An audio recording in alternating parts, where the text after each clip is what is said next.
nandito na tayo ngayon sa may Mega Dike Access Road na daanan papunta sa Clark. Ayan o. Actually, first time ko lang nakakadaan dito sa kalye na to. Ganda na tanawin.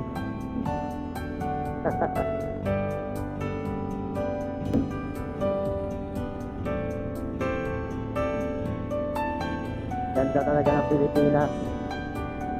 Kahit napakasimpleng lugar, napakaganda na talagang makikita mo. May bundok, may palayan, napakaaliwalas na kalangitan. Alam mo yun, yung napakasimple lang, pero rock. Napakasimple lang, pero kung titignan mo, napakaganda. Diba? Kumbaga nga sabi nga nila, magulo. Walang tamang salita, nasa takto. Kumbaga, no words can express.